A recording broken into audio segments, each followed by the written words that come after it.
Good evening, everyone. I'm Varun Hegde from Earthkeepers Connect Goa, your host for this evening. The 26th day of the pre-summit webinars leading up to the New Earth Summit in November. It is the second edition of India's first integrative summit on solutions to our problems in health, food, farming, and the environment. I extend a warm welcome to our esteemed panelists of this evening. And on behalf of our summit convener, Darrell De Souza, and also on behalf of our 10 Earthkeeper groups in India and overseas. And we express our gratitude to you for taking out time from your busy schedules to be with us and share your wisdom, so that all watching this webinar and its recording later may better understand the various local, eco-friendly and sustainable businesses and jobs that can be created in this difficult period we are all going through. That's our topic for today: local and sustainable livelihoods in Goa. So I'll start by introducing our panelists. Varun Hegde. Varun was born and brought up in the picturesque Goan village of Benauli. Having graduated with a degree in electronics and telecommunication engineering, he worked for 4 years with the prestigious Tata Consultancy Services. His last job was in Frankfurt, Germany, as an on-site coordinator with a multinational bank. Varun quit his job in 2017 and founded Soul Traveling, a leading offbeat experience-based travel company in India. Soul Traveling has been featured in leading magazines like Natural Geographic Traveler, Condé Nast Traveler, and Lonely Planet for its experiences. It was featured in Live Mint for curating one of the most unconventional trails in India. Soul Traveling has a presence across 30 plus locations in Goa, where they have curated different community-based experiences. These experiences have a unique blend of history and heritage, stories and hands-on knowledge, and are curated and conducted by local experts from these villages. A few prominent ones include Houses of Goa Trails, interacting with house owners and meals, Islamic Heritage of Goa Trail, the Three Kings Village Experience in Kansali, Life of Pau, and the Devar Island Exploration. Now, our next panelist is Darrell De Souza. Darrell De Souza's reversal from 14 years of sickness to a state of complete well-being within just 1 year of using integrated natural therapies is a story that has inspired millions across the globe to lead healthier lives. His book, Become Healthy or Extinct, on curing chronic illnesses with integrated natural therapies, finds readership in close to 200 countries.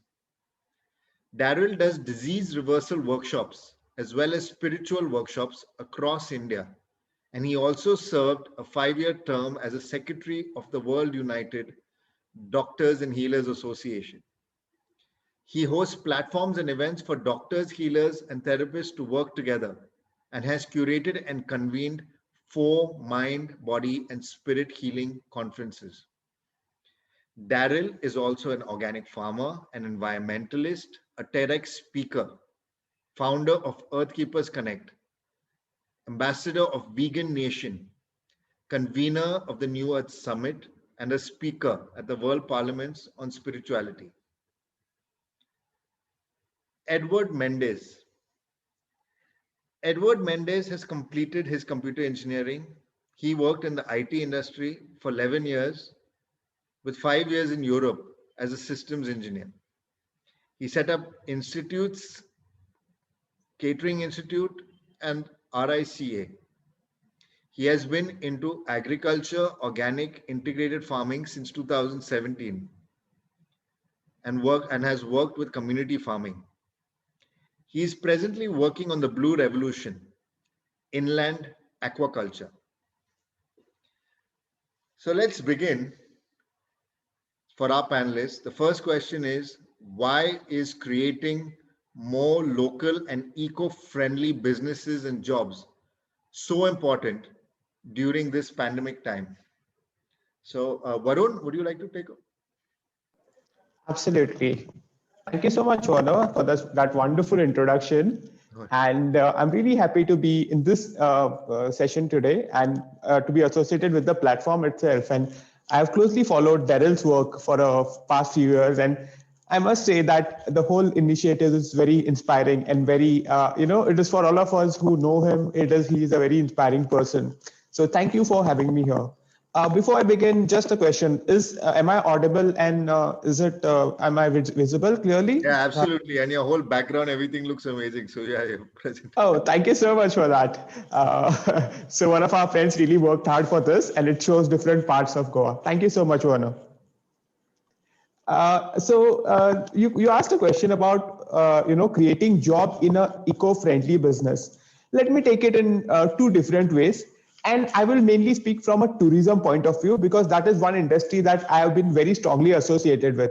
As Warner mentioned, most of the panelists today are engineers, and people think that first you do your engineering and then you decide what to do in your life. So that's the common notion out there. So I have been associated with tourism industry for past 3 years, and I have seen it change for good, and I'm really happy about it.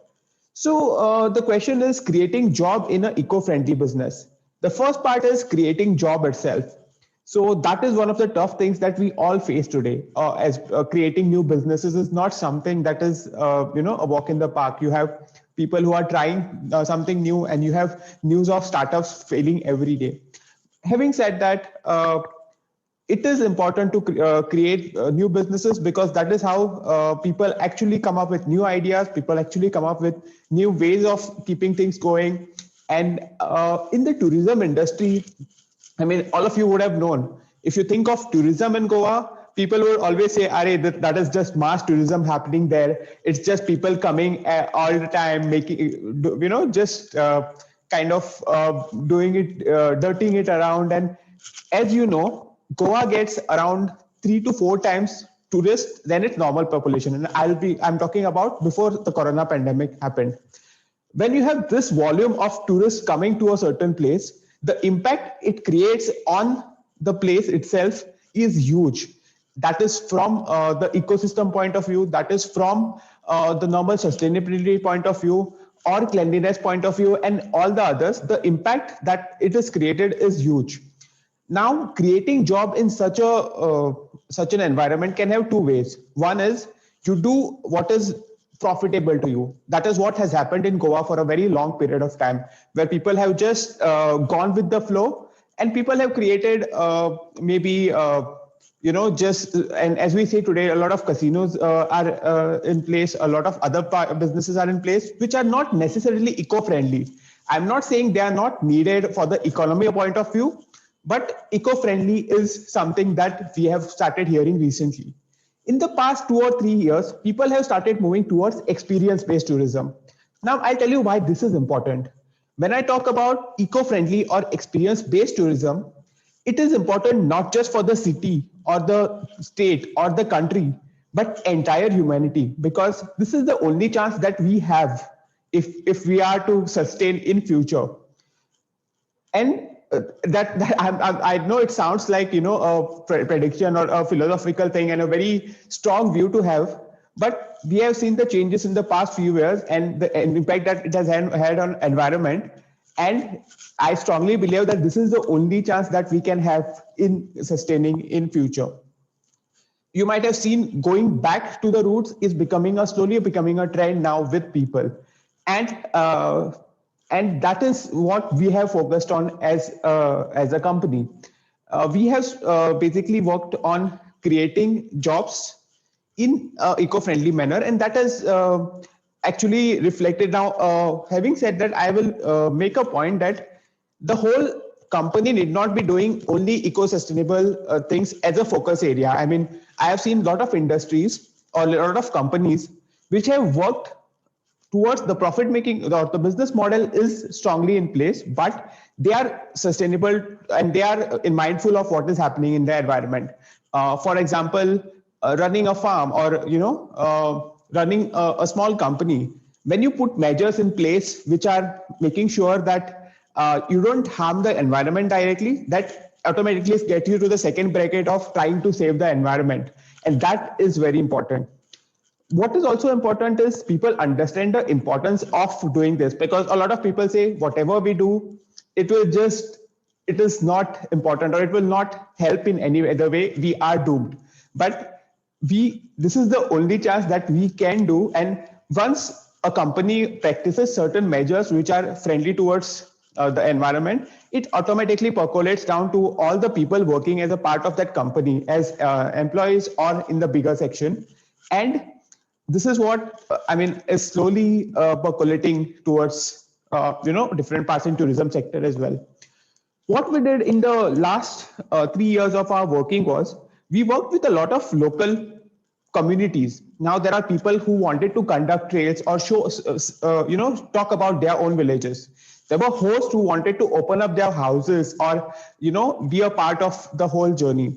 What we basically did was we created a system which connected all the people, and we put out a trail, we put out an experience, and that is what people really liked about it. So we were kind of the connecting people in all these industries, and it benefited the person who wanted to show their village, the host who wanted to talk about their village, maybe a small I would say a vendor who's doing something in there, and overall in the bigger picture, a lot of other places as well. And the trend is slowly changing. I mean, if you are looking now, a lot of people want to know more about what Goa is all about. And I'm really glad that we have played a little part in that, and we have kind of tried to show what is different and how it can be done sustainably. And how we really hope one of our goals of soul traveling is to make sure people change how tourism is done in Goa. And we are slowly moving towards that goal, and we are really hopeful that we will achieve that in future. Having seen the government also slowly pushing out new policies towards this measure as well. So, Varun, those are my 2 cents on this particular question. It was very interesting because first thing you brought out, something interesting about this whole concept of startups, which you never hear in a rural startup kind of concept. And the second thing which you said was about humanity, that you're going to make a difference because you make a difference in Goa, and definitely all the tourists go back with that difference. So that's really interesting and enlightening. So now, Edward, would you like to say a few words? First thing, I would like to thank Darryl for having me on a panel. I had a busy day. In fact, I am still out sitting at my friend's place and just came online. Okay. Anyway, it's nice to have this creating jobs for locals in the pandemic situation, why they're important and all that. If you really go to see, this pandemic has brought most of our Goans back to their motherland. They were working abroad and all sort of things. They were depending on big fat salaries, forgot their land, thinking that there's no income that they could make out of it, But if you go to see, Goa has got a lot of potential. There's a lot of vast land where we can take up a lot of activities, especially in agriculture and organic things, integrated farming and a lot of things. It's not just, as Mr. Hegde said, tourism, of course, it's part of it. It's giving a lot of money, but agriculture we can't forget. And farming can be part of Goa. We are today relying most of the things that are coming from Belgaum and all that stuff. If you grow things here in Goa, and if the youths take up this as an opportunity, we can make really wonders. And with a lot of government support and organic things coming up, it can be taken it up. Now, for example, the pandemic has brought a lot of bones back to Goa. And you see them coming up on the roads and trying to sell a lot of things like fish or vegetables and all that. Actually, they never thought that this day would come. It's nice to see them, but I would advise them, go back to the fields, start doing your own agriculture. We can sustain Goa. We don't have to really rely on vegetables coming from outside Goa. We had a problem getting vegetables and all the other things during the pandemic. We really struggled to get things. So if we had to have our own, and there's nothing like that, we can have it in Goa itself. So I would encourage the locals to take up farming. And with government supporting with a lot of schemes and all, I think they should take it up. And there's a vast land that's available for us to do it. Yeah. So agriculture. People think agriculture, there's no money. There's a lot of money provided you do it in the right way. And it's just not paddy. It can be done as an integrated crop. It can be done as intercropping. And you can really earn that fat salary what you're earning on Sleep Canal or abroad here in Goa itself, doing agriculture, feeding our locals. There's a big market in Goa. Only thing, we don't look at agriculture as a profitable business in Goa. We should look at it as a profitable business and make it a profitable business. When we look at agriculture in Goa, we think it's only paddy or coconuts. Of course, it's part of it, but then we have to look beyond rice and coconut. We have a lot of things that can be grown, exotic things that can be grown in Goa. Now, I would like to take one example. There's a young lad in Shiroda who's doing wonders. He's actually earning more than 30 lakhs a year, just doing farming throughout the year. And he's doing a lot of crops throughout the year. It's the only thing that the land is to be utilized and in a proper way. So my take on this would be like encourage youth to go into farming. Yeah. So can go ahead with the next. Thanks, Edward. That was interesting. I mean, because finally, agriculture, yes. I mean, so agriculture can be an additional thing and maybe even introduce tourists to agriculture. But, so we'll take this forward. And Darryl, would you like to say a few words? Yes, thank you, Werner. And, I'll focus more on the need right now. It comes from people just realizing, so many people are sitting at home now without jobs. And who are those people? Those people are the ones who had chosen jobs that they don't do locally or around their place. They do it somewhere else. Okay. So if you look at the situation now, does the lady who come to do the housework have a problem? No, because she's working in the locality. Does the farmer who's just farming outside his house have a problem with earning money? He does not. Okay. So everybody who's local and is a carpenter having a problem, painter, anybody who in your village around the place, no, they are probably some people are skeptical, don't come into my house, put a mask, and if you do all of that and sanitize, come and work. Point I'm making is that whichever jobs are local, okay, they are going on and those people are getting salaries. And those people who are working for companies and other places and need to go to an office and all of that, they're the ones who are sitting at home. Of course, some online jobs are going on and that's a wonderful thing. Lucky people. So that's the first point I want to make. Okay, and if we are going to see viruses like this coming, again and again, point I want to make is this is a very strange and very strong and new virus, and it seems to break all norms. Up till now, whatever we knew of virus, you would get a viral attack, for 4 or 5 days, and that's what we know about a virus. This is the first time there's a virus that is hibernating for 14 days, and it's really out of the blue. So, what is the visibility of our future? And here's a second wave supposed to be coming, and it's already on in some places as per worldwide agencies. So we're looking at a scenario where something is going to come again and again, and we have to understand to live in this new norm, which is kind of limited mobility. Okay, so I'm encouraging people, especially of my friends who are counselors and healers and therapists. They are of course doing it themselves. I'm also setting an example by doing online workshops. So those jobs are going on. So the reason I'm making a case for more and more local and jobs to happen local, that's the advantage. If you get work with your skills in and around your area, and there are some rumors that if it gets worse, the states are going to be locked down. State borders are going to be locked down. Probably only trucks with food and other essential supplies may come in January or something like that.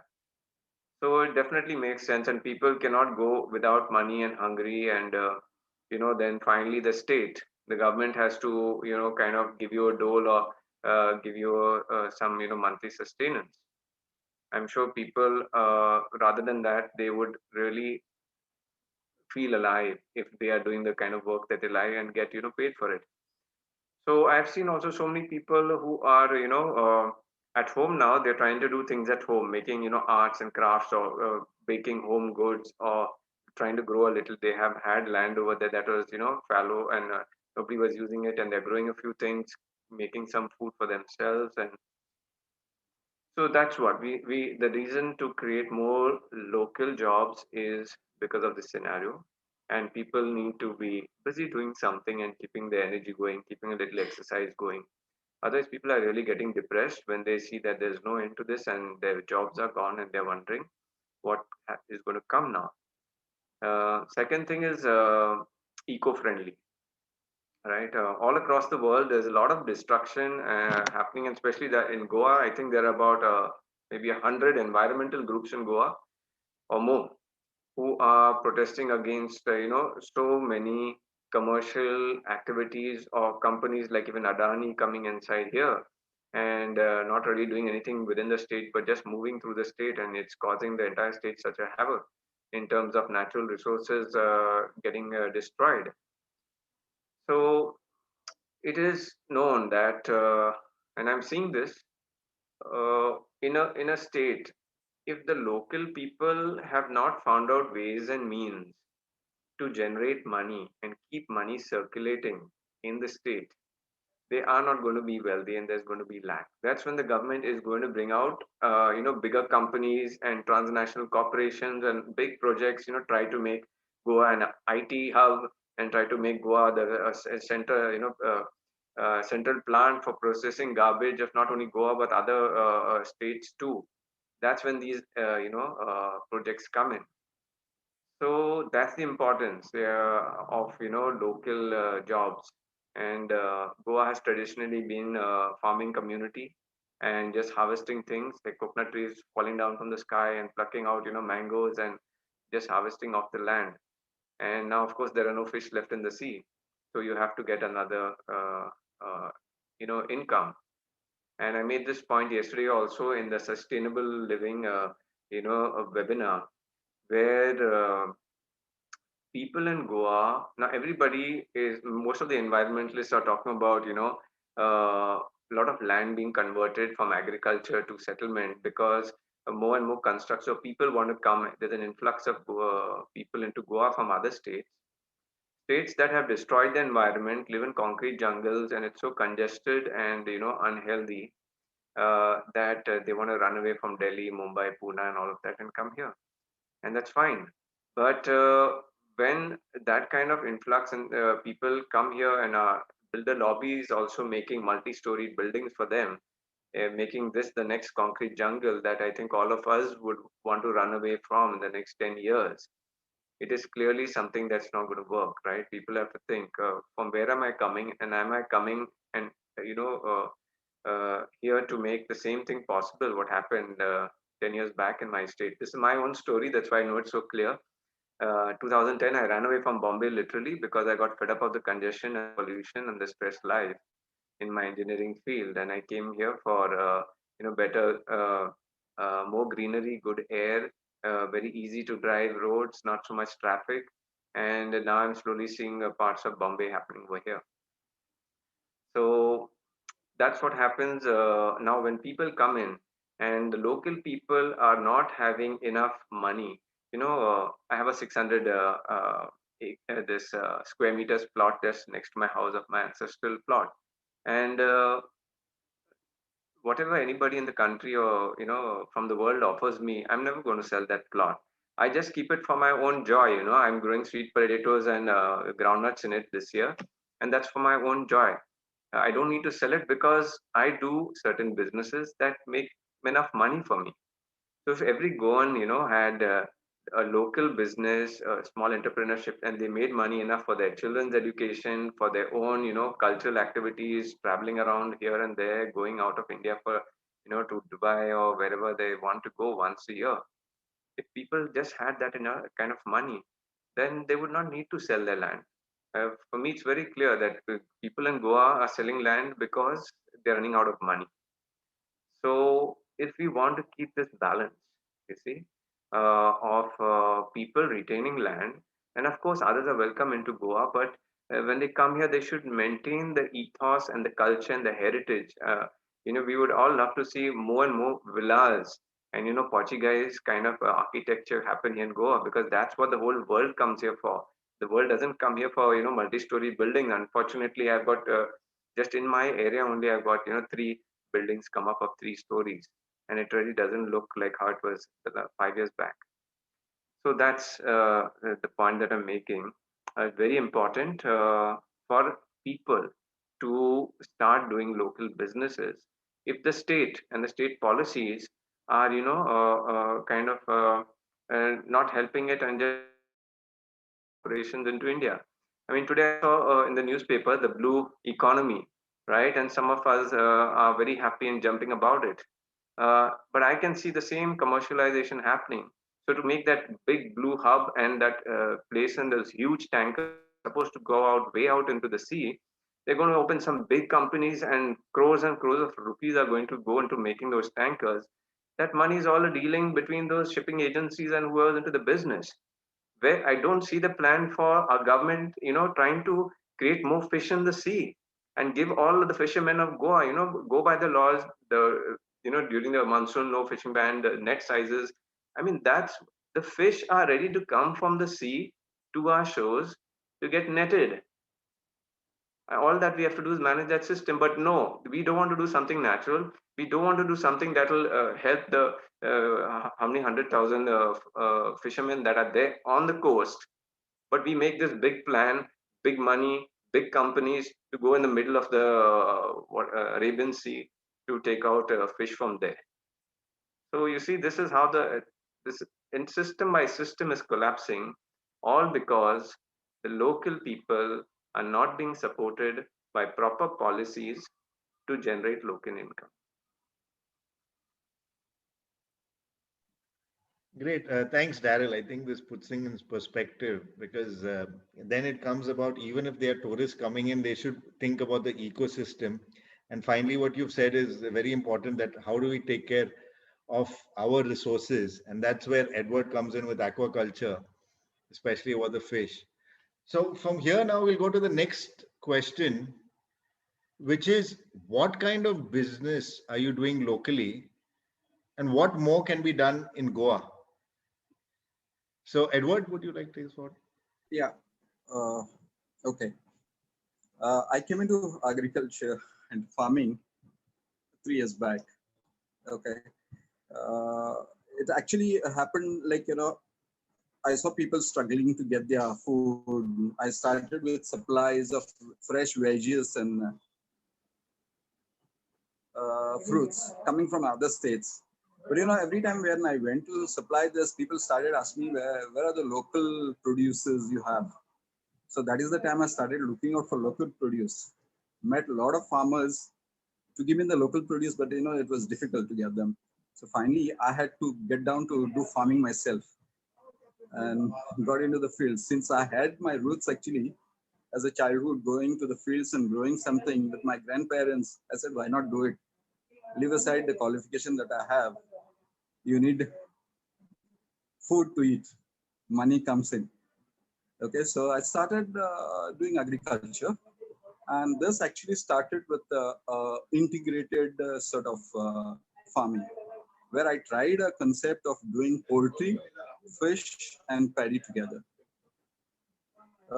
And when I did this, I realized that if you do it combined, you get more money than doing an individual thing.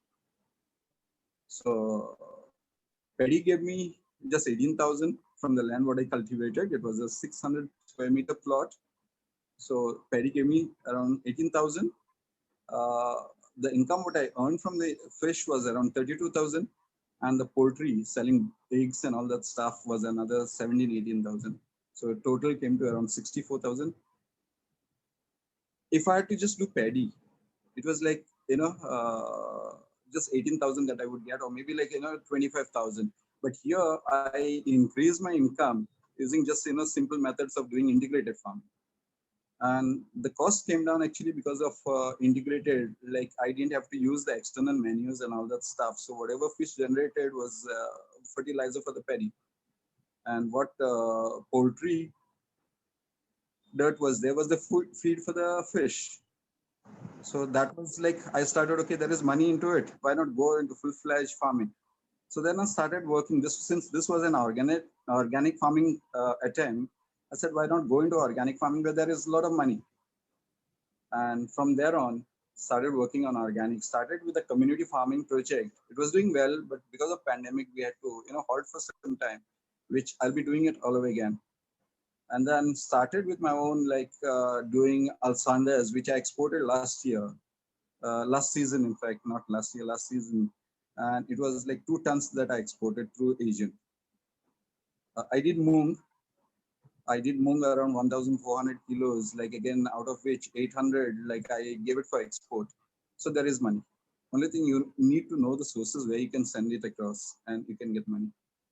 This year, in fact, I cultivated passion fruits on a 4,000 square meter, and which I'm sending it for processing. Again, processing is one place where you can extract money.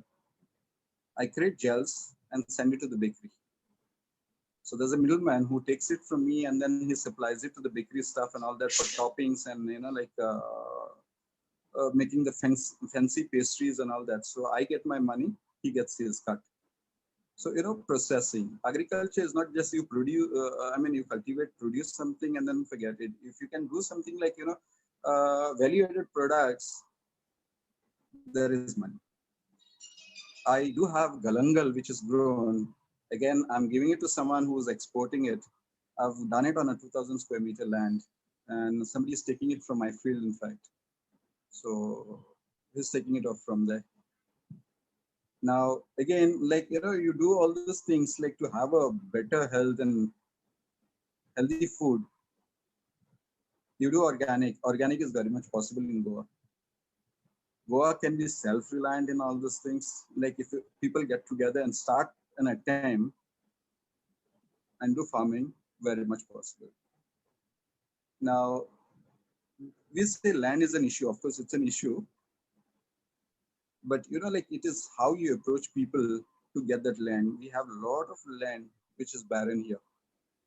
If youths today or the people who have come down, lost their jobs, can actually go to their villages and request people to give their land and then start a community farming project. And when they do it, they should do it around the year, not just just one crop.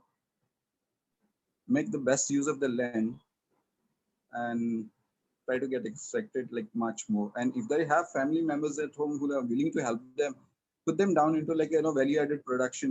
They can do the value-added and then double the income.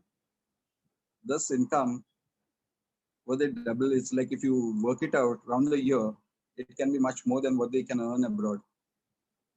And of course, you can feed the local people with the local produce. Now, it says better health via healthy food and farming. Yeah. Now, in fact, government came up with the concept of doing cluster organic farmings and all that. Now, when you talk about cluster farming, see, we have land in bits and pieces which you need to combine together.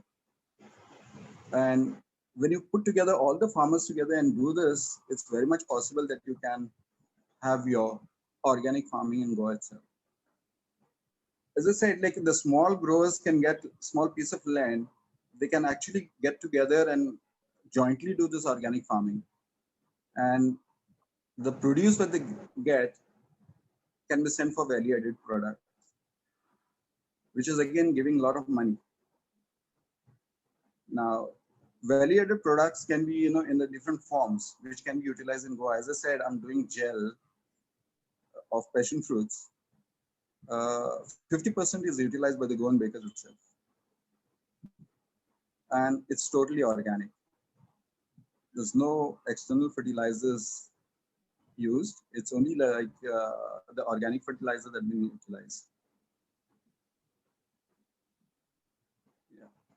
Yes, Edward, thank you. I will just share with the audience the points that were put down there. So first was, of course, the organic farming clusters, where some farmers are already in that scheme and producing under that scheme. And I yet have to see that supply come into the market, because it doesn't seem that there's any much more organic produce. Though even we spoke on our last topic about organic farming, where it was made known to us that 4,500 farmers are doing organic farming clusters, but I don't see organic food flooding the market. So I'm wondering what's going on there. And Nestor Angel also, he could not get in that scheme, and then he advised, whether you get in that scheme or you don't, please do organic farming yourself on your plot.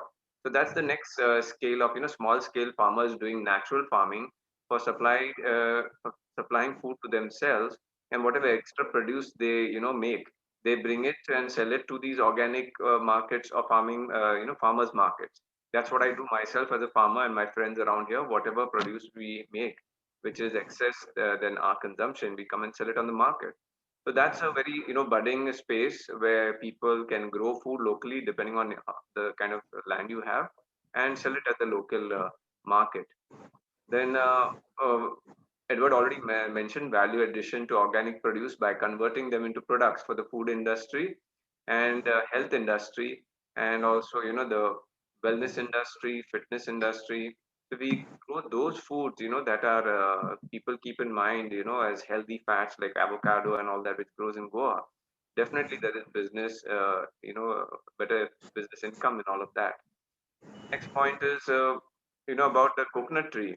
There's nano farm in south of Goa making about over 100 products from just the coconut. Okay, and then there are other, and we don't see.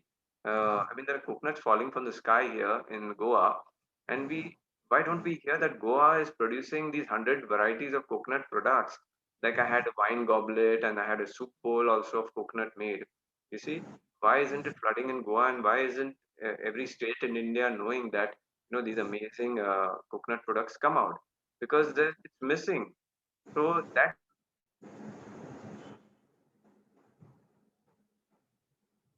mentioned yesterday, cooperatives where that can be funded.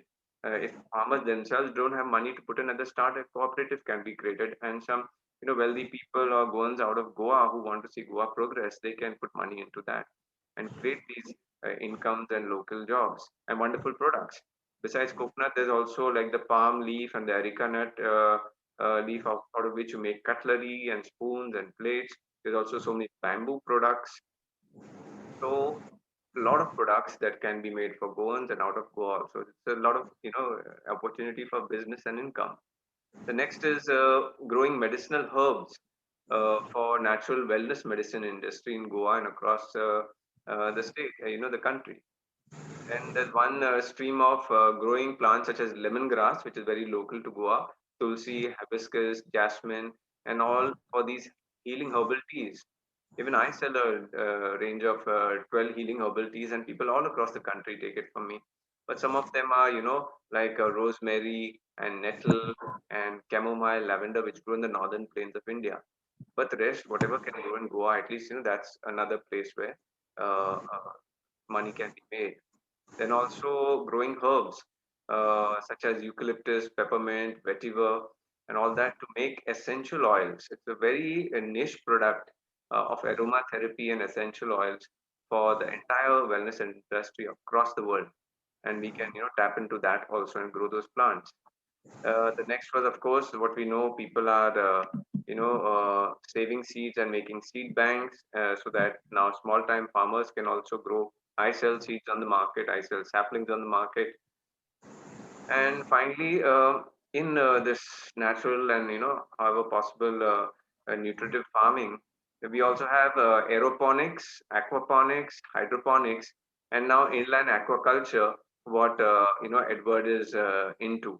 And that means you are creating certain spaces or areas on land where you can grow fish. I appreciate that much more. If 1,000 of these come all along the coast of Goa, and our local fishermen can do this, I appreciate that more, rather than some big companies going in the middle of the sea and getting fish for us. So By that, are the local farmers going to make money? No. Some shipping companies and those big companies that bring out the fish, I think Goans will only lose money by paying, high prices for those fish. So uh, I'm just going to the next slide where it was, we already know that these are regular products that go out from Goa, and they're also wonderful money makers.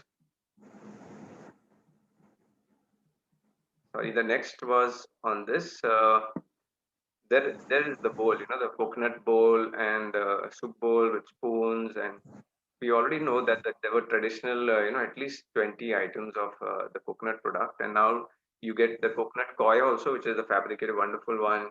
You get activated charcoal, which is a very prime product. It's just from burning the coconut shells. So good coconut shells, you can make all these products, and bad coconut shells, you can burn it and make carbon black. And that's called activated charcoal. In fact, I had to buy it from Amazon. Why didn't I get it in Goa? So even this cocoa peat, what we use for farming. So I clearly believe that there are about over 100 products that can be made of the coconut tree.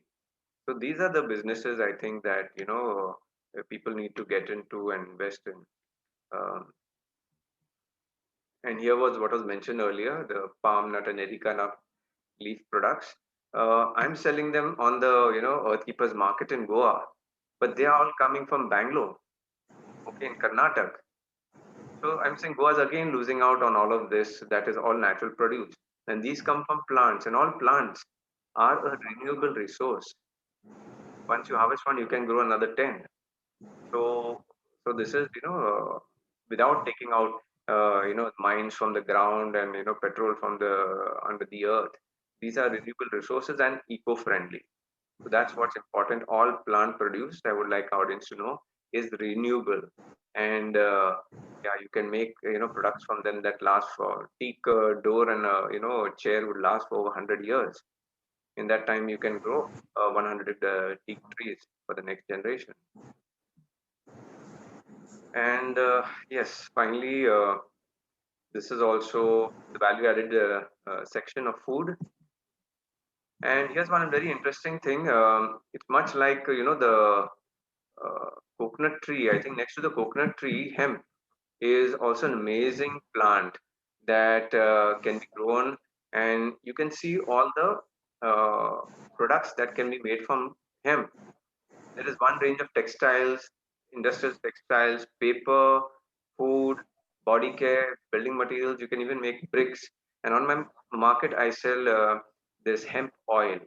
Okay, it's a very highly valued medicinal oil for patients with joint pains, arthritis, cancer, inflammation of the joints, digestive disorders, even for urinary tract problems.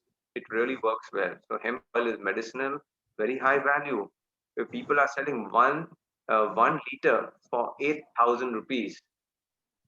Okay, and you also get hemp seeds or hemp kernels, which are very high in protein. So I think somebody should get into this. Of course, there are legalities with hemp, and if all the legal norms are met, I'm sure that can be a very amazing, industry by itself. So that's what I just wanted to show about what on the topic that Edward spoke, and took his points onto a slide. So now I would please pass it on to Varun. Okay, firstly, thank you so much, Darryl and Edward, for that insightful, session. I mean, I could actually imagine all this, and it's lovely the way you have actually projected it. I'm pretty sure soon people will be inspired to get more and more into this, and we can actually see a revolution coming up, hopefully. And during this course, Werner, I'll be really glad if we can converse a little bit, because I always want people to get involved in whatever I talk about. So I'll ask you a few questions. You can answer them as we go, right? Sure. Because finally, all these experiences finally need to, travel to more people, and that's really what you're doing. So sure. Absolutely. So 3 years back, as Edward was looking at feeding us and feeding us naturally and making sure that we eat right, I had just come back from Germany, and the whole idea was the tourism scene in Goa was very different. I mean, Goa was only known for parties, beaches, and people were slowly missing out on a lot of things which Goa should be known for. There are a lot of factors to it. There was never projection of branding of Goa as such. And people slowly around the world or in India as well wanted to move into what is called experience-based tourism. They wanted to take something back from a place where they visit rather than just doing the sightseeing model that a lot of people follow. So the whole idea behind soul traveling was making sure that you take travel as a part of your life rather than just just going and just seeing. And it's like it should be something that you kind of live by rather than something that you do when there is a luxury. Okay. It started 3 years back with a few questions that were in our minds. I mean, you would have gone outside Goa and said, I'm from Goa. And what were the responses that you got? I mean, have you got certain responses like this? So that's the thing, because I'm talking to you from Kalangut Beach, and these friends keep coming and they tell me finally, exactly. You must be at the beach 24/7. You must be constantly guzzling beer and you must be eating non-veg all the time. These are the typical questions which come in. And I've heard questions like one of my friends even heard a question like, are there even colleges in Goa where people go and study? It's like people always imagine it as more of a party destination. And stereotypes exist with all places. And first thing was always to accept that such a stereotype exists in Goa. And the whole journey was how to slowly change it, how to slowly have more to Goa than what was projected. It started a while back. So I was in Germany and I just happened to come across this somewhere. Can you guess what this is, Werner? Like, where would I have seen this? I mean, just in the middle of nowhere. I don't know. I thought this was like some kind of museum or something, like a typical art gallery, looks like.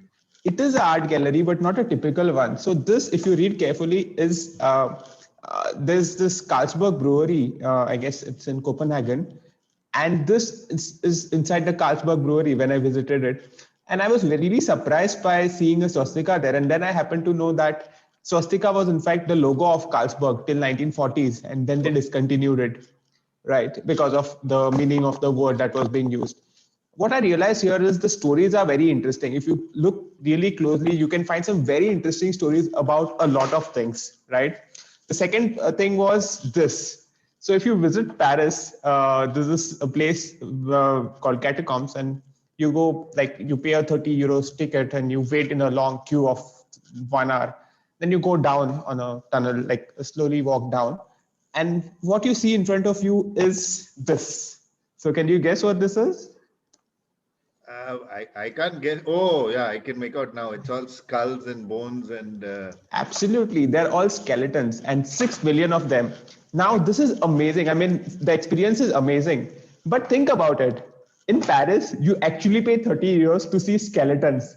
See the level of marketing and see the level of projection that has gone into that, right? You making people. And in Goa and India, we have so many interesting stories to tell, and we just don't kind of use it in the right way. We don't share the stories in the right way. So that was how soul traveling was. Yes, Manu.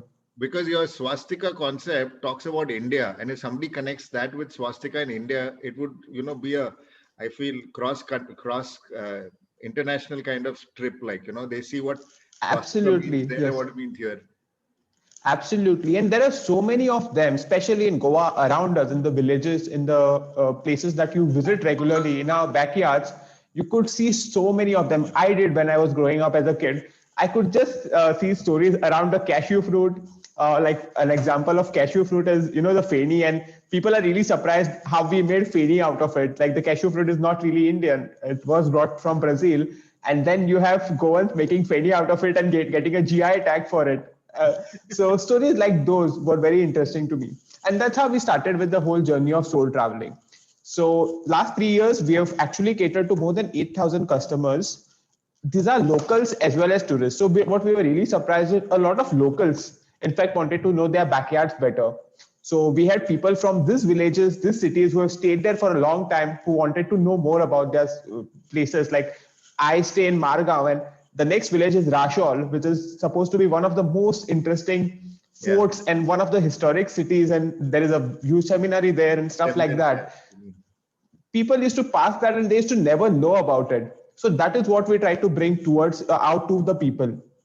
So we worked with local communities and we created what we call experiences. So we have 35 plus of them in Goa, right from something around the food, like the pav, how it is made and everything, to village excursions where we visit places like Aldona and Moira and Kandolim. Kandolim, in fact, has such a beautiful side to it. I mean, we do this Kandolim trail called Rediscovering Kandolim. And trust me, you'll be surprised by what it has to offer. I mean, there are those very unique graves in Kandolim, which I don't know if you've seen because they are all covered now. But it has a story to World War II. Like these two graves in Kandolim, which are in the middle of nowhere, as a connection to World War II in Goa. So things like this is something that we wanted to project out. So we have 100 plus hosts, people who either take you on the trail, people who welcome you on different like houses, or they have something like maybe a club, like a not a dance club, but a village club, like what we have in Moira, a community club. And then there are other people, and this is all brought together to create this very, very unique experiences. What we also did after the pandemic hit us is we connected with all the experience creators around the world. We connected with people from Tanzania, from other parts of the world, Granada and Spain to Argentina. And what we realized is the quality of experiences here is what is happening around the world, probably as good as what is happening. So the things are there. We just have to kind of realize the potentials and put it out. Last year, we got covered as one of the trails that we did called the Christian Art Trail in Old Goa was covered as one of the most unconventional walks in India by Live Mint. What we do here is we talk about this very Goan art called Kavi, which is found in churches of Old Goa. Now, if you visit Old Goa, you'll probably go to the Basilica or the Say Cathedral, which are the main churches. But if you go a little towards this side and you go towards this place called the Holy Hill, while restoring these churches, what they discovered is this beautiful red art called Kavi, which are found in these churches. And the stories behind them are mind-blowing.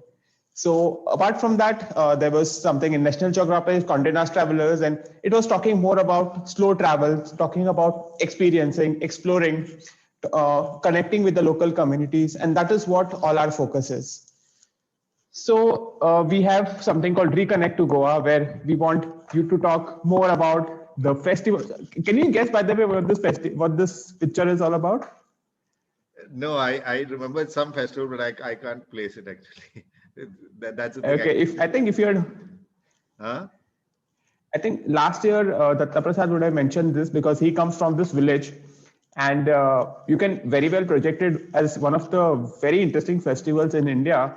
Probably compare it to the Tomatina festival that happens in Spain, and this is basically Chical Calo, which happens in Marshall.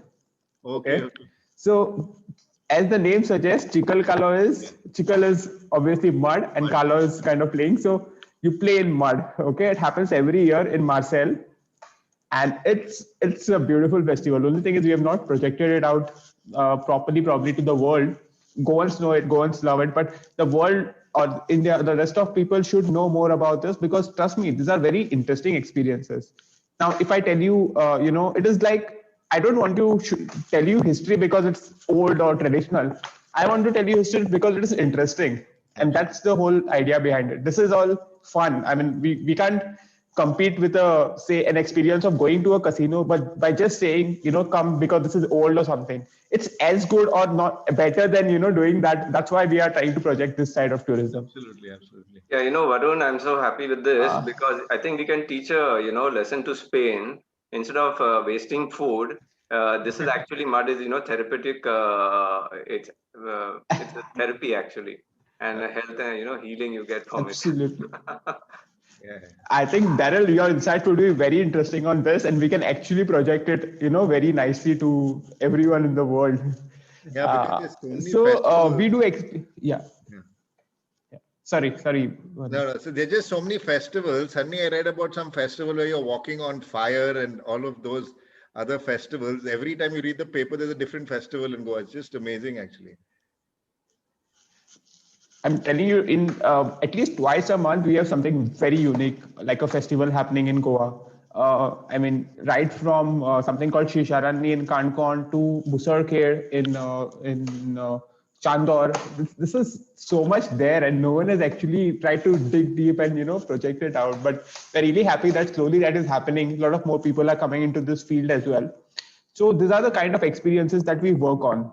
Now, this is something in Varpoi. If you see on my the top left corner, it's something. It's called a date, and people used to like grind. It's a grinding stone basically. They used to like grind, and they used to sing something called OVO. Okay, so the whole idea of that being and having a breakfast in a kuragar, which is like a natural plantation there, sitting down, having it on coconut leaves.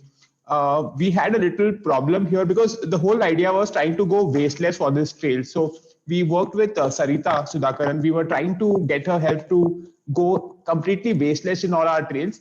I think one of these trails had a little plastic glass cup or something which the house owner gave, and after that we were like pushing them not to use any sort of plastics or any sort of waste materials on any of our trails. So I think we were also learning because a lot of times we just this slowly educates even the people who are involved, right?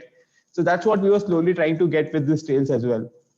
So going deep into the village, trying to see the stories, and going into the houses, which is fun. I mean, the owners stories of the owners are very interesting, and these are not only what you call the big aristocratic houses. These are even small fisher folk houses, going to local house. It's all there. So that is what we created over the past 3 years.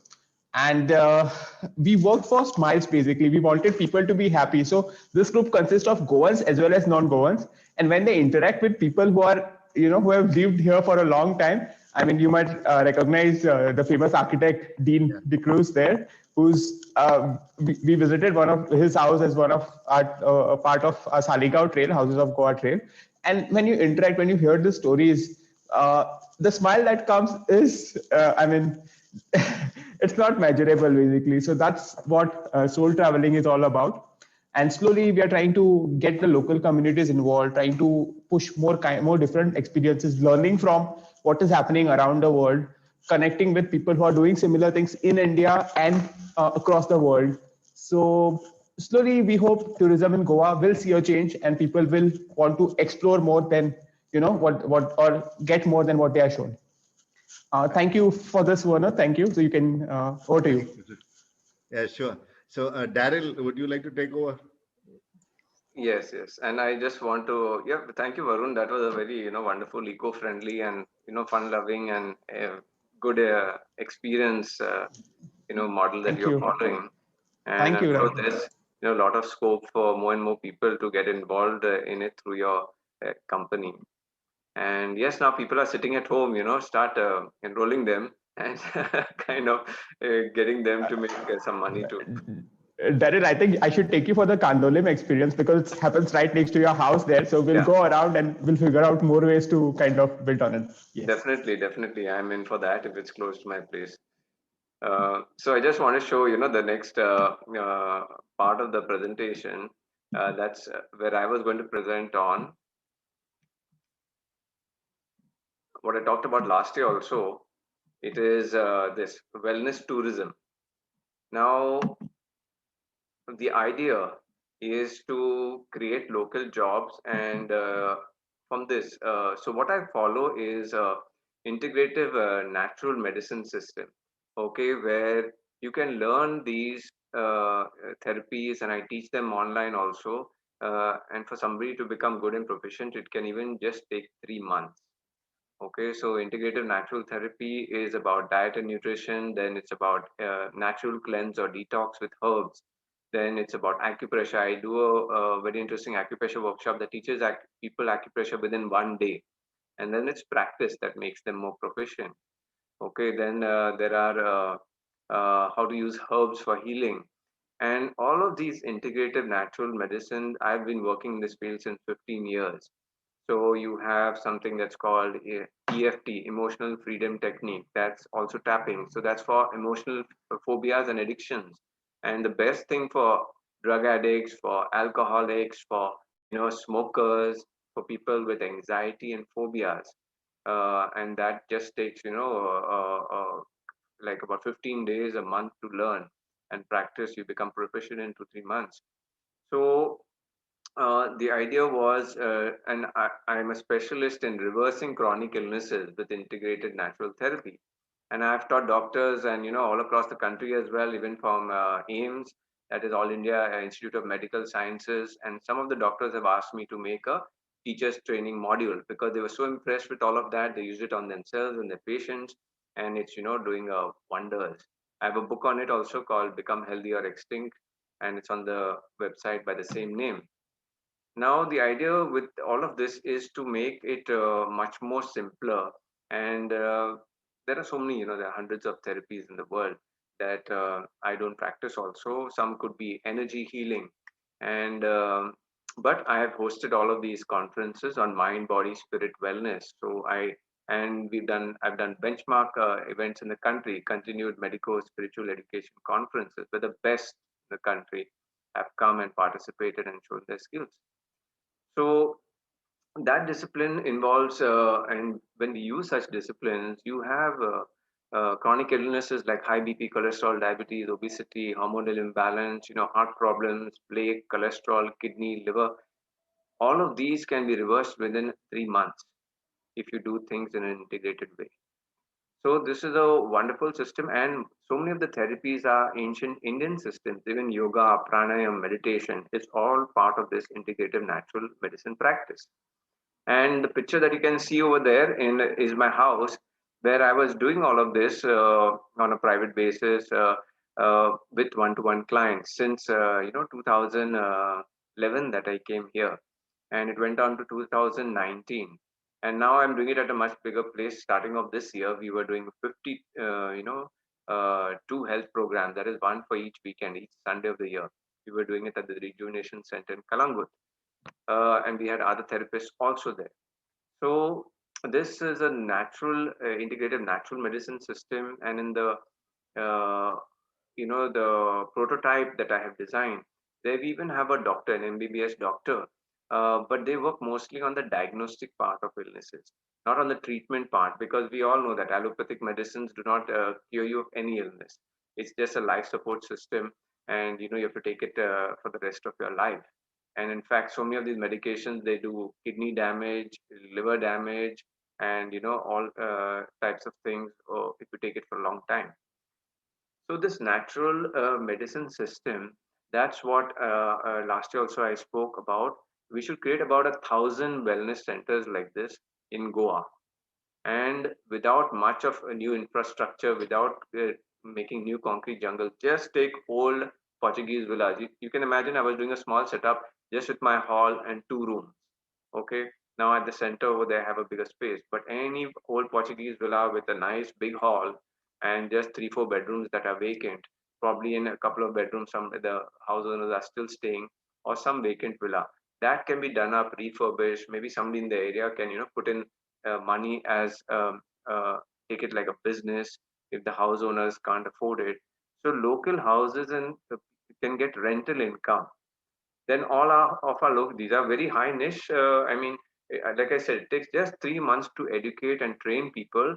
But the value in this is you get a price of even up to 1,500 just to do a foot reflexology session, which takes just 1 hour and 15 minutes. So do you use any resources? Do you use any? There's nothing that you take from nature. Okay, you just use your own skills. So that's 100% profit. Just given your time, and you made 1,500 rupees. So like this, so many different treatments are there which are highly valued in the world. So my first thing is that this wellness, instead of this big policy in India, they think it's some rocket science. These mohalla clinics.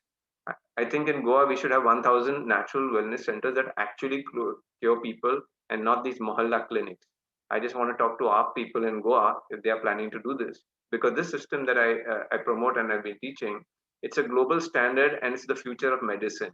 That's what is important. And the big thing is reverses all these illnesses within 3 to 4, 5 months, depending how much sincerity the patient themselves. If they change the diet, they do the acupressure, they do their pranayama, meditation, yoga, they do the natural herb cleanses. I've had people reversing diabetes within 1 month, 2 months, and so many other illnesses. So That is what I think creates.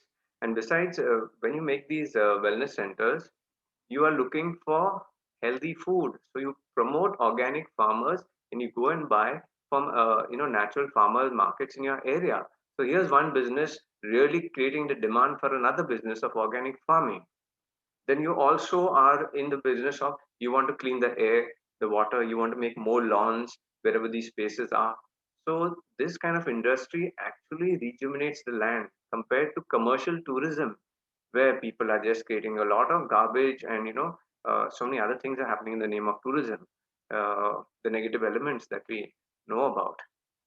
So so in this, it's it's listed, we can get, and it's full time, who is not sick in the year from Goa.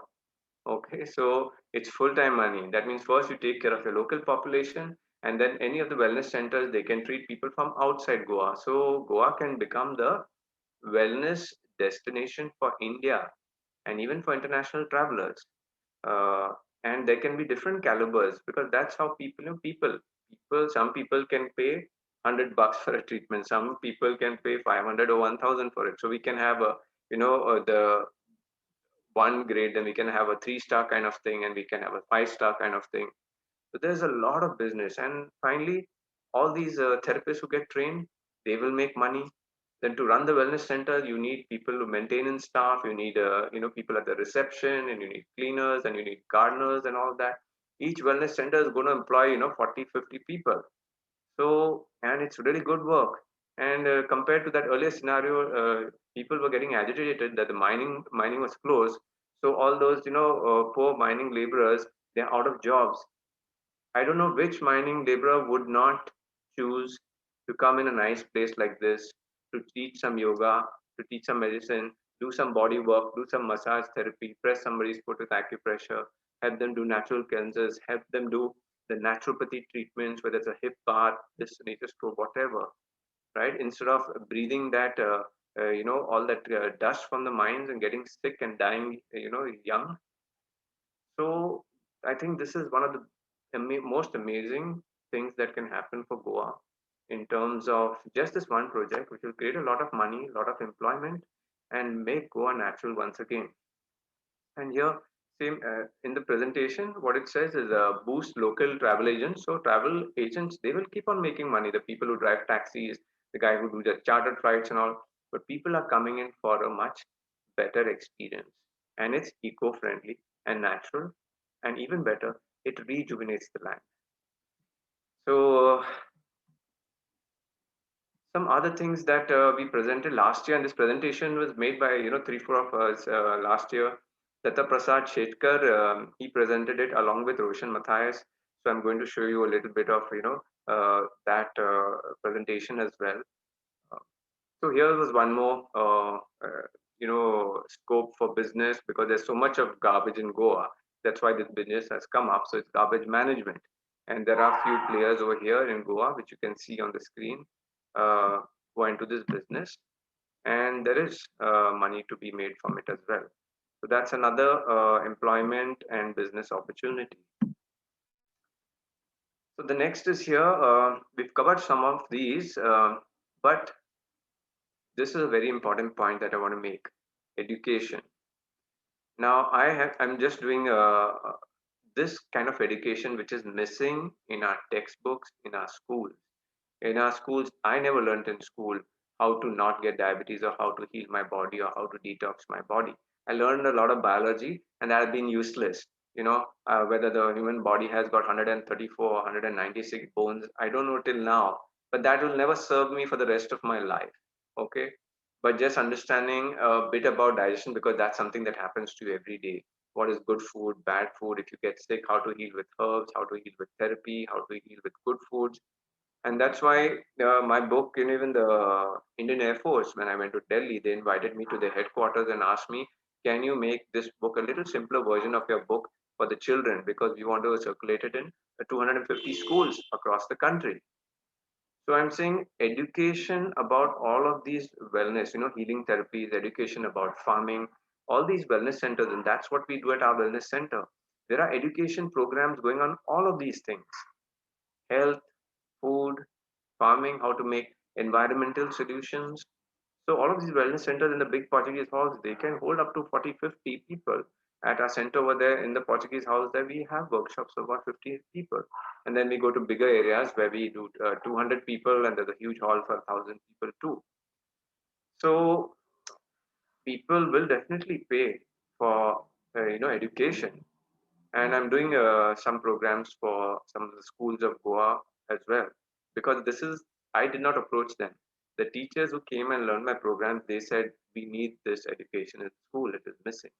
So I think a lot of scope is there for this new holistic education that can be done by healers, therapists, natural medicine practitioners, naturopaths, yoga teachers, meditation teachers, energy medicine people. And that's where I think the world needs the most help right now, with everybody's immunity that is so low that a simple virus is trying to take the whole world out. I think that's scope for a very big business and very necessary. Some other points here is yeah, we presented. In fact, now when you see this presentation, it says rainwater harvesting system, eco products, sewage treatment systems. I would like our viewers to go to the landing page of the New Earth Summit, and every topic and speaker over there is a green business. Okay, please go there and you will see at least 30 green businesses that are coming. If they're not big enough in Goa, you can venture into the business, you can invest in it, and spread it all across this land and across the country too. So that's what I wanted to share with everyone regarding the options that are possible. And my commitment, because I know doctors, healers, therapists across this country, I have groups that are totaling to about 50,000 people. And if ever this, I'm looking forward to it, forming a natural medicine committee in Goa that can put forth this model and approach the government, the health ministry, and all of that, because there is the task force is there. There are a lot of healers and therapists and yoga teachers and all of that in Goa. So the workforce is there to make this happen. And I think it can be the most amazing thing for Goa. That's fabulous, Darryl. Thank you. Because see, what's happened is that everyone is building infrastructure. Edward's been talking about infrastructure around food. What Varun's been talking about is lifestyle. Changing people's lifestyle to these experiences. And Darryl's been talking about the infrastructure around wellness. So this is most important because our audience needs to be in touch with you all, and this is where more and more livelihoods can be created. So that brings us to our next question, which is, how can our audience get in touch with you to know more about your views and your work? So Edward, if you would like to start now. I'm accessible on my mobiles anytime. Now you can actually come and see my project on inland aquaculture that's happening in the heart of city Panjim. Maybe it's going to function end of November. It's a totally different concept in Goa on fish farming. Okay, and it's a high density fish project. So I would like people to visit there once it's done. So I would like to put out my details actually, my number, and in fact the email. Yeah. Varun, would you like to share your? Sure. So we are very active on social media like Facebook, Instagram. We'll constantly have something or the others. We also have stuff on newspaper. There are always listings going out for the trails. We're accessible on mobile, website, internet. So my mobile number is 7378-301-863. I'll put this in the chat as well. Or you can just check our website, soultraveling.in. So it's soul traveling with a double L, sorry. There's no traveling with double E. With a double L, of course. So soultraveling.in, soultraveling.in. You'll get all the details. You can personally also send an email. Email ID is also listed there, or even the company email ID. We are all accessible to that mail. So, and Facebook, Instagram, just go for Soul Traveling. You'll find all the details there as well. So I think that should be easy enough. Darryl? So another two avenues where, business can happen, and they're also eco-friendly, and that's in the renewable energy space. So this part is what Roshan Matthias had presented last year. Um, and I still think, there's always innovation happening in the solar energy field, where efficiencies are getting, better and better. So instead of, getting so much of electricity from outstate, in the, effort to be self-reliant and self-sufficient, I think this is also very important.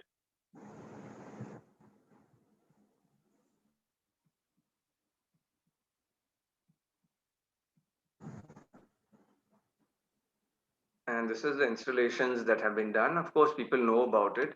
But in this, there is a businessman who makes money out of it. Then he requires, laborers and technicians and all that. So there's another, set of people who get employment from it. People get, the house owners get a service and, electricity. And finally, there is a system where, as per the government also, you can produce enough to kind of feed the grid back. Okay, so once your initial investment is done, and if you're and you consume power for yourself, then you can produce excess and give it back to the grid. So it's actually now becoming a business that people can make money. They've invested and they can recover their investment faster by supplying energy back to the grid. So here's a bill like -68. That means you have to be paid. Instead of having an electricity bill, now you are being paid for electricity. So this is a wonderful advantage of the system. Solar. Here's another installation in Ponda.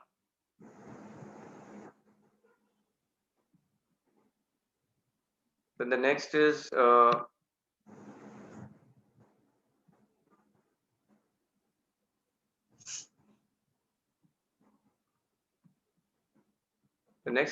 wind power, and we know that there is a lot of wind in Goa, especially because it's a coastal area, and so even wind turbines can happen here.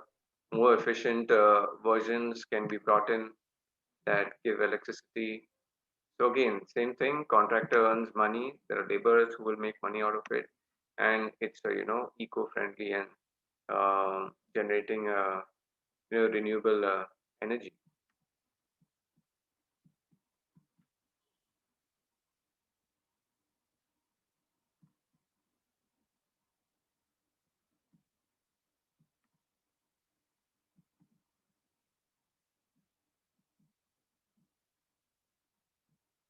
So people can get in touch with Roshan Matthias for that service. And yes, I will come back and just share my contact details. Anybody can go to my website. It's www.darreldesouza.com. And there you will see a list of my other websites. It's just one main landing page where you'll first see my section on health, then my section on healing and therapies and wellness groups across India that I've created. You will see my work on organic farming, on environment, my TEDx talks on all of these topics. So that is the place to go, darreldesouza.com. Great. Thanks, Darryl. And this is very interesting because it brings us to our first question, which is Goa also ideal for off-grid living as well? And this is, of course, open to everybody because I feel everybody can contribute to this.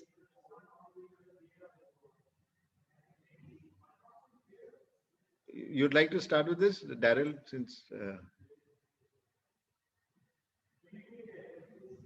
Yeah, now off-grid living, it depends from just what I've shown you. Okay, so there's a scope of solar power and there's a scope of wind power and also water power, but maybe small turbines, and they will have to go, next to the catchment areas where we know that a lot of brooks and streams and all are flowing.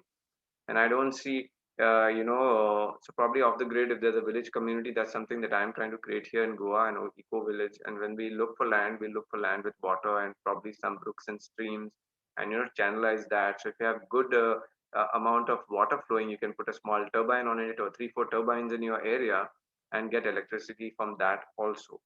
So, and even do the traditional turbines, which have got more kind of seawater treated wood. So like how you have all your gates for all the kazans and all of that, that lasts for almost a century. So that can happen. And for off the grid living, I look at more from an angle of um, designing a self-sustained community as an example of what the real system should be, because we have designed a very destructive way of living, where people are staying like in a metro city in all concrete jungles, and they don't get sunlight, so they don't get vitamin D. Then they are getting tap water which is chlorinated, so there's no living healthy bacteria in it which give you a vitamin B12. So they're popping supplements and having probiotics. They're walking with footwear, and not getting enough grounding every day. So that environment anyway is going to make you sick over time.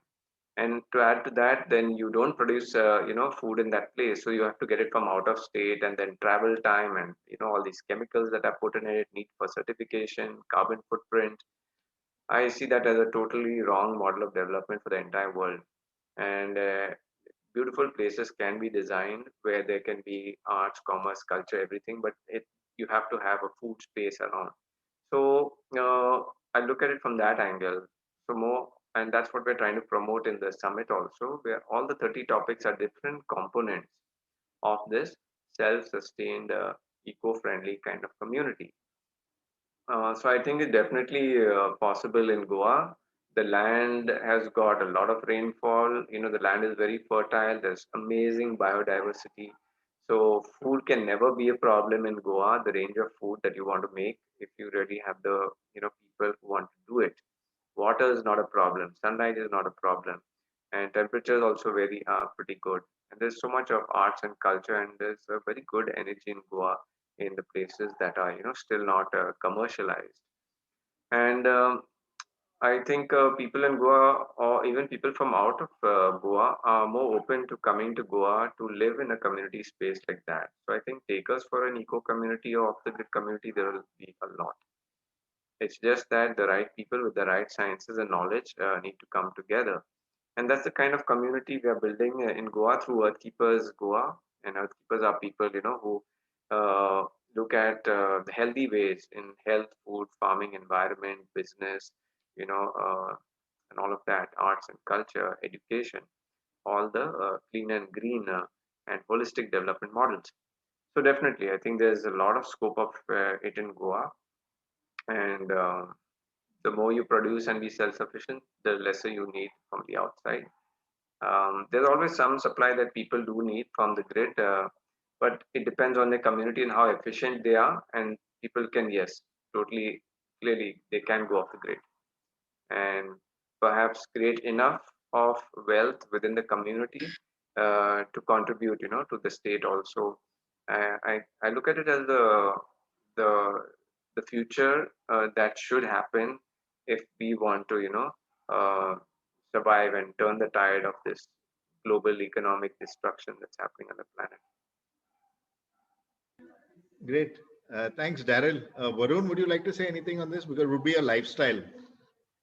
True, that is true, because I can give you a few examples that when we visit places like Kankon and Varpai, which are more into the hinterlands, you can see people are still practicing that. I mean, most of the things they do, the things that they use now, slowly technology has started creeping in, and that's for a good change, I would say, because there are some things like you can't go with grinding stone now and do that same amount of work that you used to probably do earlier, but that should just kind of be used to kind of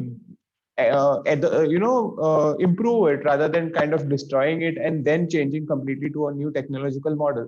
I mean, it's happening in the villages. Like I was enlightened by this person, like this tribe from Kankon, who don't use the three sugar, salt, and the maida or something, the white poisons in their food. And it was a very knowledgeable thing. I mean, if you see a lot of things, even in the forest, even in a lot of this hinterlands of Goa, a lot of these practices are being followed, are something that encourages not using technology too much, or being closer to nature, doing things which are natural rather than creating your own things at all times. So I feel it's a perfect place for that, but it should be done in a sustainable way. And then a lot of other factors, as Darryl says, building that community and all come into picture.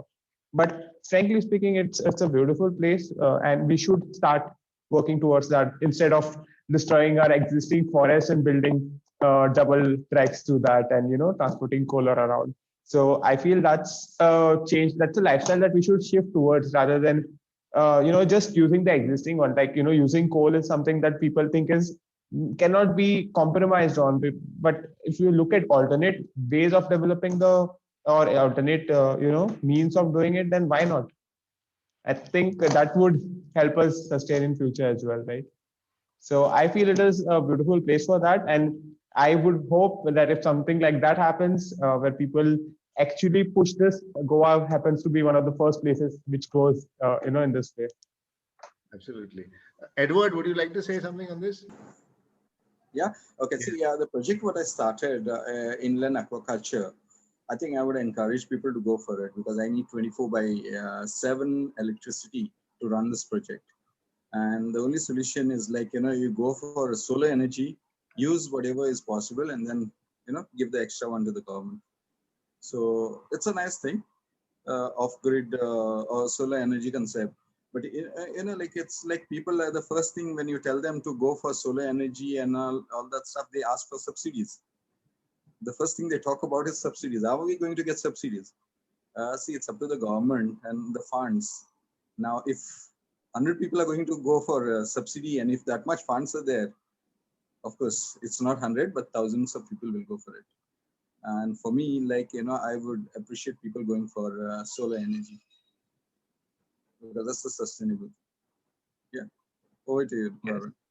So, I would like to add in that there are people who are doing analysis also and seeing the, cost benefit. Of course, cost benefit is there. In a few years, you recover that. But then they're saying the solar panels and this plastic of the, windmills, after 25 years, that material is going to, corrode and corrupt and crack with being in the sun. Then what happens to that plastic? So yes, that is a concern, and we should start using alternative materials and materials that can be reused, or plastics that can be remolded. That is the answer to that, and that's why I'm even more than both of those. I'm more keen for the local, the water turbines, because that is made of wood and it'll have some few metal parts and all that. That's fine. Metal can also be reused. You know. So I think yes, it is definitely possible for. And when you're living in an eco community, it's the lifestyle that you build over there. With the first point is how not to use electricity. Okay, like these Goan houses earlier, we used to have the tiles with the glass in between, so you never needed a light all through the day, right? And the evening time, you would have your candles or your wicks for a house that did not have electricity. So maybe you can do certain things. Definitely, there are a lot of ideas in an eco community. You have a lighting space for people who want light and they sit around it, or there's evening time. And so in an eco community, I would first focus as how to design life that requires the least amount of power and utility. Of course, you need to be connected to the world. You need to be on the internet. For that, definitely you need electricity, and that little bit of electricity can be generated from solar and all of these things. So yeah, I really look forward to such communities which are more energy efficient. And I think many of them can happen across Goa. Anybody with 100 acres land or something like that, and with the ideas, I would like to see many of them happen, and people exchanging ideas. Because the real conversion of this planet, I would like to see those areas spread more and more. You see, because that's the holistic and natural way of living. And there are some beautiful communities across the globe, like Damanhor or Pindhorn. And if you go over there, it is like paradise. You get everything. There's arts and culture, there's education, there's food, there's everything that is holistic and beautiful. You don't miss anything, and you don't want to leave those places and come back to your city. So what does that tell you? This is a message for those people who think, oh, I got a modern life, and I'm going to miss this and miss that. No, I think you should go to one of those places, and you will understand when you never want to come back. You may want to come back to your city just to earn your money and job. Otherwise, you take your family and live there forever. That's how things can happen for all of us if we get together and put our heads together and hearts together and go the eco-friendly way.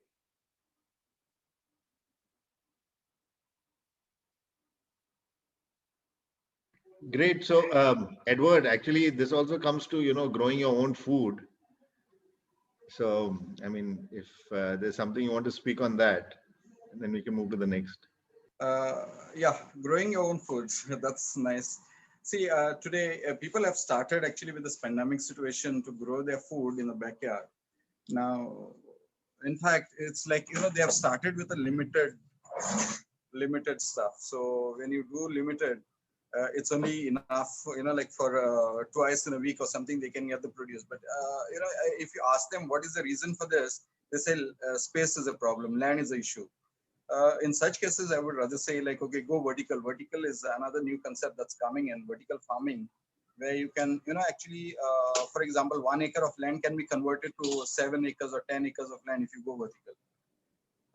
And like people can't say like no place to grow and all that stuff. So you can, even in a limited space of, 12 square feet area, you can create that into 72 square feet and grow your own vegetables. And vegetables like whichever you eat, it can be grown here. Over to you, Varun. Great. Thank you, Edward. So now we'll move to the next question by Saman Qureshi. Is, can wellness centers have midwifery systems too? Darryl, would you like to? Yes, definitely. Wellness centers can have midwifery too. It all depends on how many such midwives are there, and it's slowly growing in Goa, I think, as a movement. People who are having the experience, they are kind of telling their other friends too when they want to have a baby, other women too. And definitely, it can happen in wellness centers because that is the focus. Integrative natural medicine centers, they always look at natural, holistic, non-invasive, um, in natural surrounding kind of therapies and treatments. And the birthing process, of course, is one of the first and most fundamental processes that needs to be natural. So I think yes, definitely there is scope, and some people are already doing it in Goa, but yes, it needs to get more recognized and more recommended.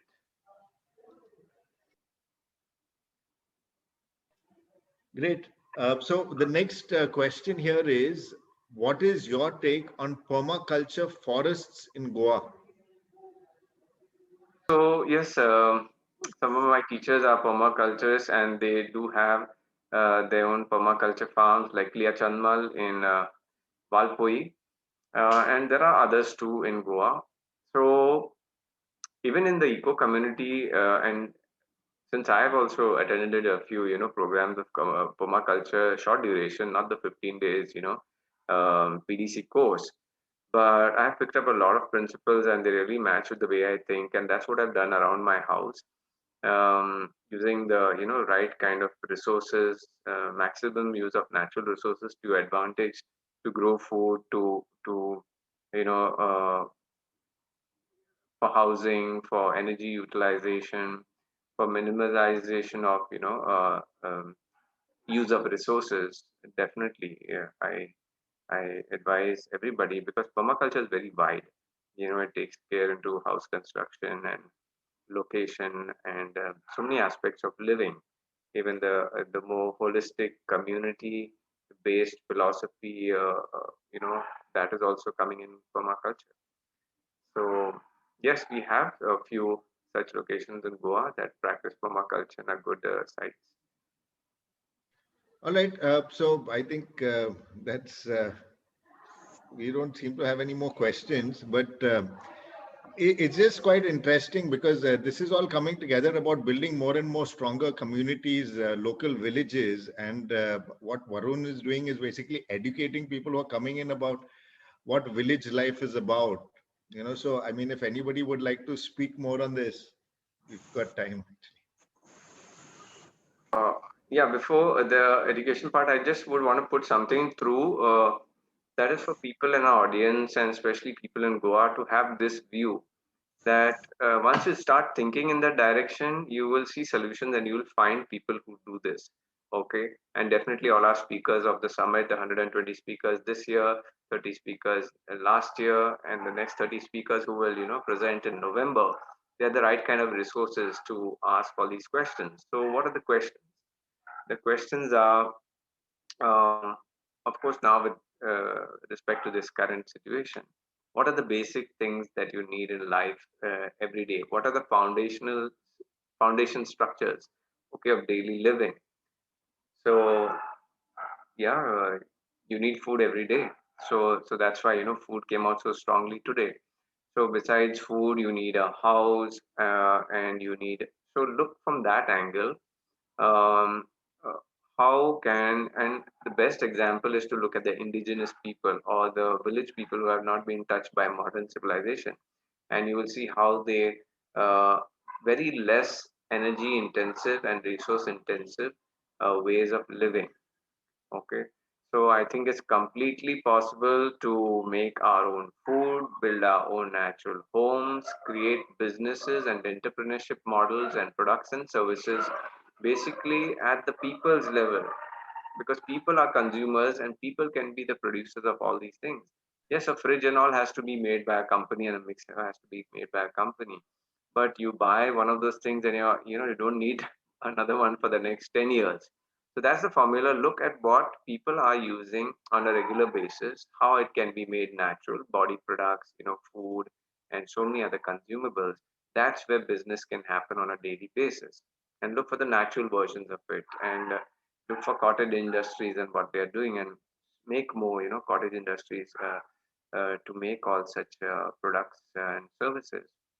And that's how you will start learning how to make local income and circulate that money among people, because after all, people on the ground level are the consumers and people at the ground level can be producers for such a high percentage of all products and services.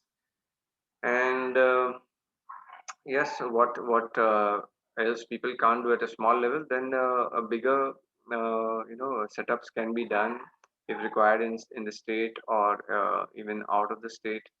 I think there should be a balance. There should be a balance of certain amount of modern products, but I always look to a more holistic, natural life because it's a more healthier life and for healthy products. So yeah, so my that's my take for people. Everything, even the new, like I said, the entire education system, it hardly teaches people skills that are really required now.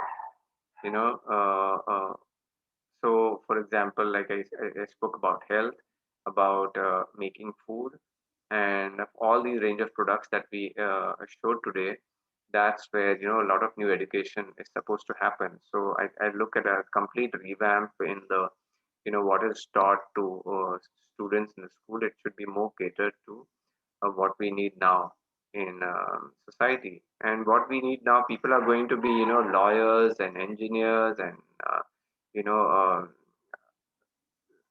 uh, accountants and all that. We know that accountants, I mean, the money system in the world is collapsing. Okay. And the new system where kind of eco communities are there, off the grid people are there. We look more at a barter system and a local currency. If you see Damanhor, they've got their local currency, which is at par with the euro. So don't imagine that these things can't happen. They've been done, and that community is 40 years old. It just takes the right kind of people and the effort to make these things happen.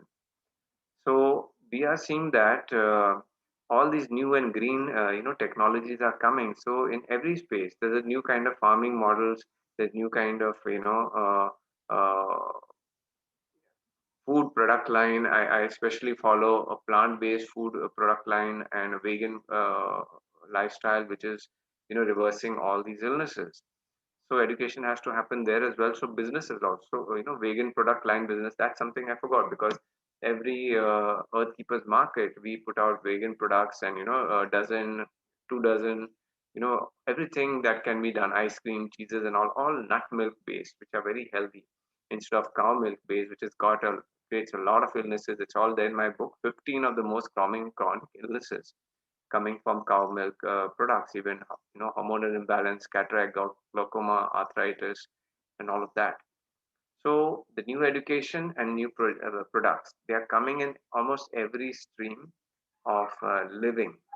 And to back that, this new education system has to build it. We cannot expect something good to happen with the old engineering knowledge, which is not no longer required, right? So so that's the direction. Keep it very simple, and you'll start seeing what are the services people require. And if you just put in a plug in your head, okay, how can it be eco-friendly and not resource intensive, you will find solutions. Yes. So we get a first question about somebody who wants a livelihood, but in Mumbai. If I want to start a wellness center in Mumbai, do let me know how I can get the network of therapists to come at the center. Yes. So just go on to my, my Facebook group, Healers and Therapists in Mumbai. It's got 20,000 people plus, and there you can, first of all, showcase a few of therapies and whatever you do, and that gets people's interest, and then you can ask these questions over there. So there are a lot of people who are setting up wellness centers on their own, and or just renting out space for other therapists and all to come and do workshops. I've done so many workshops in centers in Mumbai, all across the country, in fact. So yeah, so that's one thing. Go to my website, darryldesouza.com. There you will find two resources. Like I said, you'll find the link to the Healers and Therapists in Mumbai Facebook group, and you'll also find another link to Earth Keepers Mumbai. Okay, Earth Keepers in Mumbai, they're not just about wellness of mind, body, spirit, but they're also into health, food, farming, and environment. And just like this, I have another 10. So 10 cities, you'll find the WhatsApp groups and the Facebook groups also. So just for people on our call now, there are groups for Bombay, Pune, Goa, Bangalore, Calcutta, Delhi, Ahmedabad, Hyderabad, Chennai, Bangalore, and I missed out something. Yeah, Ahmedabad also. Ahmedabad, Hyderabad, and South Goa. I mean South India. Okay, so all the South cities that we could not put in this group, it's in South India. So everything is on my website. You'll find it there. Great. So I think Varun, would you like to say a few words about what we've been saying about being more and more tribal, getting in touch with the tribals, what all is happening locally, and what you can learn from it, and then educate people around. I think that's becoming the main theme here. That pick up something local and make more and more people know about it. Absolutely. There is this trail that we do. It's called the Tribal Foot Trail. And we go to Kankan, to Kotigaon, and we talk to them, and we even do it in Varpa as well. So if you go and if you see there, as Darryl says, you can't think of coming back at a time. People always think that I'll need technology once we go there, and it will not be feasible. But that is absolutely not the case. You love it so much, and nowadays you can hear a lot of things of going back to the roots and going back to the times as were earlier. If you realize that they have a good combination of this, so the technology is there, and this is true with a lot of other things as well. A lot of other things that we have learned across our trails, not only the hinterlands that follow all these models. A lot of other places also have all these stories, all this, say you go to a house and you talk to someone who stayed there for 80 years and who has seen things change from how it was 80 years back to how it is today. That person will tell you so much more than, what you'll read on a newspaper probably, or what you'll read with the news channels currently. And it also involves the kind of lifestyle changes that have happened, of things that they've adopted or missed out on, and things like that. So there's a lot of learning there as well. There are a lot of learning from local stories as well, right? it's up to us what we take and what we work on. So I feel that is a very important part of learning. Now everyone, even after today's talk, every one of us will have a choice. Do we follow what we have been discussing, or do we not? Do we just do what we earlier used to do? So it's about that, making sure that more and more stuff is being conveyed so that you can make informed choices, right? And that's up to all of us, and that's what we have been, even with our trails and stuff, a lot of people have come back and said, okay, we changed this, we did this, and we learned more about Goa, how it was earlier, how we want it in future, and all those things. So that kind of makes a difference, and that's how you learn and you grow. That's what I feel about this. There is learning from every village in Goa. That's what I would say. Like, you go to Moira, you'll talk, people will tell you how Moira bananas, or the bananas were so famous, and now you don't have a single person planting Moira bananas in Moira. Probably a few people have started now, but all the bananas that you get, which are called Moira bananas in in the markets, are not really planted in the village anymore. They're planted probably somewhere in Perne, right? So what happened there? What changed? Saligaon supposedly was known for sugarcane fields and stuff. Nothing there anymore. It changed to paddy. I agree, that was a different thing. But what happened? I mean, so much has changed over the last 50 to 100 years, and this stories is what we want to convey. And a lot of oral history or oral stories are, a very interesting factor in that. You won't find this in any books. It's that, I mean, those stories won't be there. So it's up to us to learn and try to work on them. Very interesting. So from soul traveling to soul stories, maybe. So we love working with stories. That's our motive. I mean, so travel is complete if you hear the stories, because without stories, there's nothing else. I mean, that's how we try to convey it. Because you need to take something back from whatever you experience. That's why soul traveling. I mean, you just don't see a place and be okay with it. You take something back of that place with you. Very interesting. So we still have a few minutes. If anyone would like to speak, I think Edward, there's a little bit more which needs to come out in terms of the whole concepts of more and more changes in farming and what people can learn from that. Yeah, well, see, what you can do is like, as I said earlier, vertical farming is a new thing that's coming up.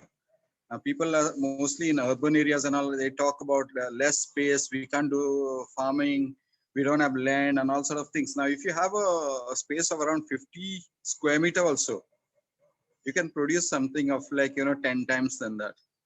So it's like 500 square meter area, you can have it if you go vertical. Now, vertical is just a new concept where you, do layering one after another.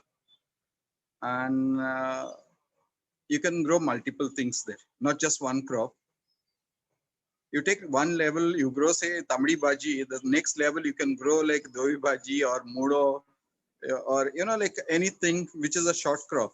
Now, if it's a long crop like a bendi, lady fingers, where the plant grows very high, that you can leave aside. But the smaller crops, like even the lettuce and pokchas can be grown in multi-level, and you can have your own produce at home within an area of 50 square meter, which is 10 times more when you go vertical. Okay, that's one thing. Vertical farming is the new thing that's coming up for those people who has got limited space, limited area to grow.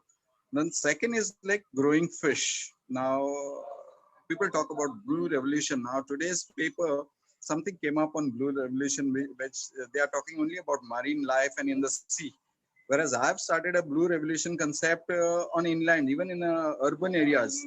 Now, there is one person who's interested to do this culture, aquaculture on his terrace. On top of the first floor. Like, it all needs what is required, like the dedication towards it. And you can harvest somewhere around 500 kilos of fish in a space of 30 square meters, which is like you can feed actually 500 families when you harvest it. This is something new. It's called a high density aquaculture that I'm starting. And the major project, what is coming up, is in the heart of Panjim city.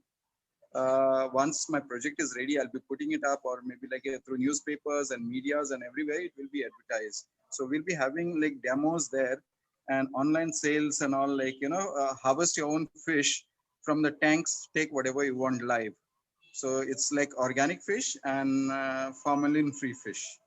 So that is what I'm working on right now. And my plan is like to set up 100 tanks in 90 days, which is 3 months, and eventually go up to 1,500 tanks where we produce 2 tons a day for the local market, for the Goan market. And it's all organic fish. All right. Yeah. Wow, that's great. That's really amazing. So, just commenting on Edward's vertical farming, I took it, erroneously to some heights, because I have my Tainley and, bitter gourd growing much on high top of the roof, and even with a long kind of aluminum ladder, I'm not able to harvest it. So, of course, people shouldn't do it like that.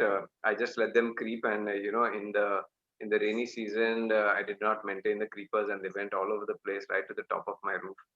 And now, yes, I've got to take some time to bring them down. But that's just testimony that vertical really works. Yeah, that's very interesting. And this brings us to the end of our very interesting session on sustainable livelihoods in Goa. I would like to thank Varun, Edward, Darryl, and this will actually take us on to the next session, which will happen tomorrow, which will be about forest nurseries and mangroves for the coastal economy, because so far we've been talking on the hinterland. So I would like to thank everyone who's been with us, all our attendees and our panelists again, and wish everyone a good night. See you all again soon. Thank you, Varna. Thank you, Varna, for managing this session wonderfully. Thanks. And all the best to Edward, your amazing project, and Varun also, keep creating joy in the hearts of all of these people, and show the locals also what they've not seen in the other parts of the state. That's going to be amazing. Absolutely. Thank you so much, Darrell. Thank you, Anna. Thank you. Bye, Edward. Bye-bye. All the best. Thank you, Varun. Thank you, Darryl. Thank you, Mr. Welcome. Hegde. Yeah, it was Welcome. nice. Bye. Welcome. Bye. Good night. Bye. Good night.